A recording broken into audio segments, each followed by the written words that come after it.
Hello, Cave Dwellers. I hope you're all doing well. It's Friday. We've nearly made it through the week. We're a little bit later with today's update because I had a tea break, an interview today with Eben Upton of the Raspberry Pi Foundation.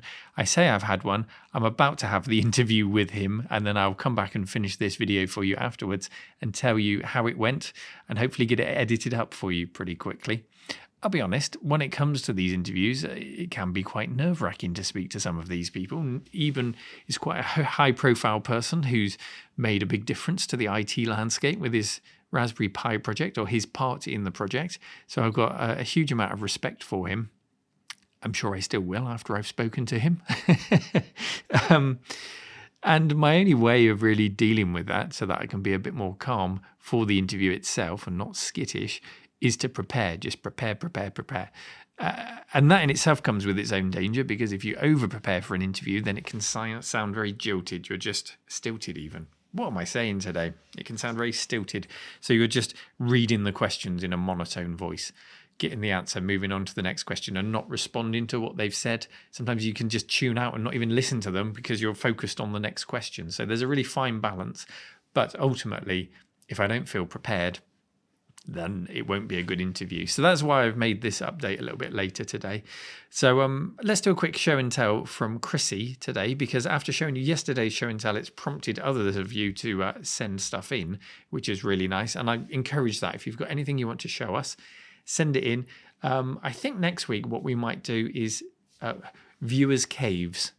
So maybe over the weekend, if you want to think about taking some footage of your room, your retro gear, however it's set up, we can do a little montage next week maybe and see inside everybody's own setups. Anyway, Chrissy has sent us a book, a really, really cool book. Let me bring the video up and we'll have a little look at it. Hi. Hi. I'm Chrissy, a friend of the channel, and you can usually find me in a Discord chat. I'm going to show you this. It's the Sega Arcade Pop-Up History by Read Only Memory. The Sega Arcade Pop-Up History by Read Only Memory. I can't say I've heard of it, but it's very shiny. What's inside it, Chrissy? This book I funded as part of a Kickstarter back in 2018 and received it about a month or two ago. It showcases some of the famous arcade games from Sega back in the 80s. As you can see, we have Hang On, Space Harrier, Outrun, Afterburner, Thunderblade and Power Drift, and two more. Thunderblade is probably the one I've played the least out of all of those. I was always really impressed by the Thunderblade helicopter arcade cabinet when I saw it in the arcades, but it didn't quite play as well as I hoped it would. Power Drift, really cool. That was like a roller coaster racing game. I had it on the Amiga. I completed it, and as a bonus for completing it, instead of getting a car, it gave you the Afterburner plane. So you flew around the course with the plane. That was awesome. And of course, Outrun is one of my all-time favourite video games of all time. If you get a chance to go in the sit-down cabinet, very few games beat it. I'm not going to show you everything, but I'm going to quickly go through some of the pages and then show you some of the pop-ups as well. A little bit of Outrun there. So here we have Outrun.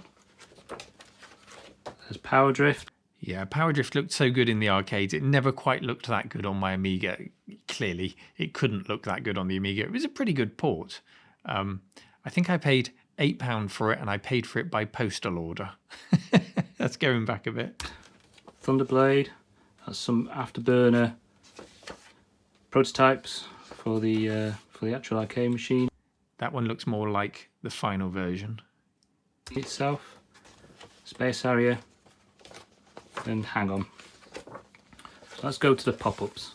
Yes, let's. Here we go. Ooh, this is Hang On, as you can see. Got that's cool. Arcade actually playing on the screen. They're really well detailed. You know, Hang On is a game that I didn't really get on well with in the arcade. A bit like Thunderblade, in that I could never get the hang of the anticipation of the corners, because you had to sort of lumber on this huge bike on the full sit-down version, and I could never quite time it right. I'd never make a good motorbike rider, I'm sure. Let's go to the next one, which is Space Harrier. I love these. Again, got the little screen, even the little arcade money box.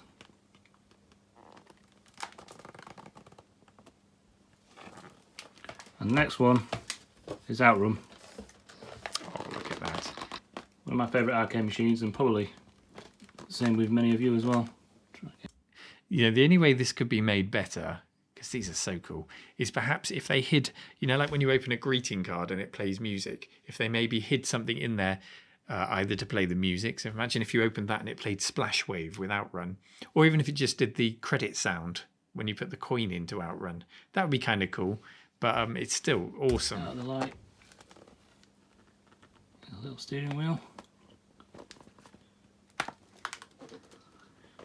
There are a few more pop-ups in here, but I'm not going to show everything. Is that a PC Engine Mini I spy in the background? Yes, I'm seeing USB ports on the front of it. Forget the book, Chrissy. Show us the PC Engine Mini. I hope you enjoyed that sneak peek. It's a really good book for a collection. And with that, see you later.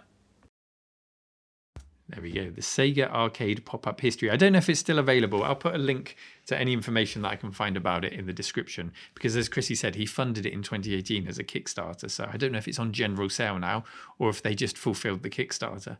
But that is a really cool looking book. More pop-up video game books, please. So I'm going to come back to finish this vlog in about an hour's time, because I'm going into the interview now with Eben. So wish me luck. I've taken all of your questions. Any patrons, by the way, I put a message out this morning and they've fed back questions to me to put to Eben. So I'm looking forward to asking your questions as well as mine. And I'll see you on the other side.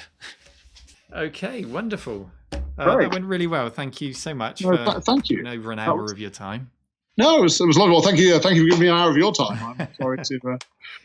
It's kind of an interesting thing to have been involved with, and and I don't talk about it as much as I used to. Right? Early days, I used to talk about this all the time, and now I talk about it 2 or 3 times a year, and so it's really nice to have a chance to just look back on it. Really, looking forward to it coming out. Yeah, When's this likely to drop? I will do my best to. My patrons always get a week's early access, so I'll probably get it to them on Monday, and then a week on Monday it will go public. So people will still be in isolation. That's it, right? You've got a captive audience. Well, the Prime Minister can watch it. Oh yes, of course, yeah. Oh my God! And the Health Secretary, he's gone down with it now, of Matt Hancock. Really? So, yeah. That was just announced. Oh God damn it! They've probably all got it now.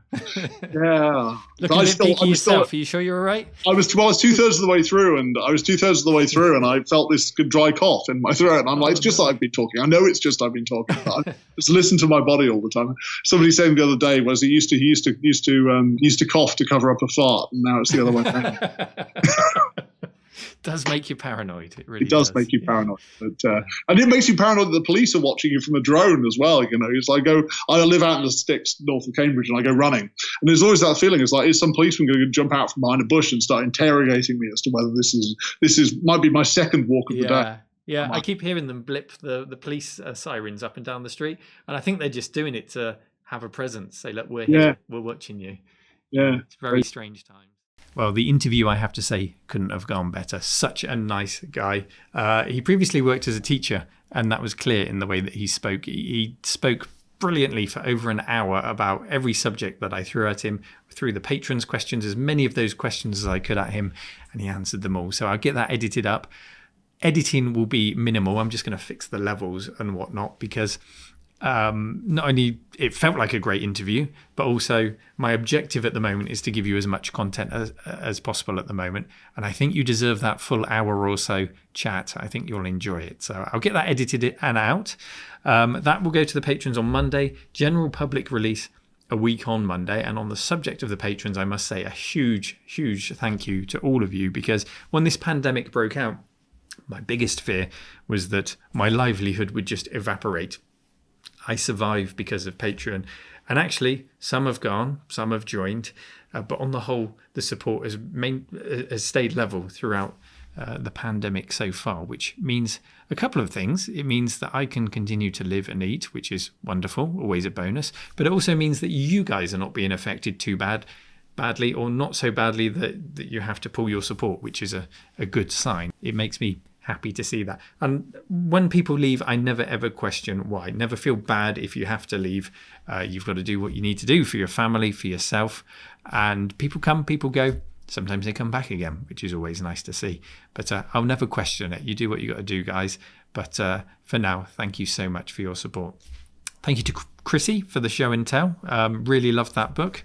And a big congratulations as well to Woz, cave dweller Woz, who was in hospital this week for all the right reasons. The birth of the latest child to his family unit. Congratulations, Woz and the family. Join me in congratulating him in the comments if you feel like it. I won't be making any episodes this weekend. This will be a Monday to Friday thing. I might film some things at home for Monday. I'll see how it goes. And if you want to submit videos of your cave, your retro kit, anything that you want to show and tell for next week, retromancave@gmail.com. Send me the link to whatever file sharing service you choose, Dropbox or whatever, to send the video through. If I can use it in its entirety, I will. If it becomes part of a montage, it may well do. I can't make any promises, but it will help me to keep the conversation going next week. To you and your families, take care. Have a great weekend. Look after each other. And Lily told me she's sorting out a takeaway tonight. So takeaway and beers for me. Sounds like a good Friday night. Take care, everyone. Bye-bye.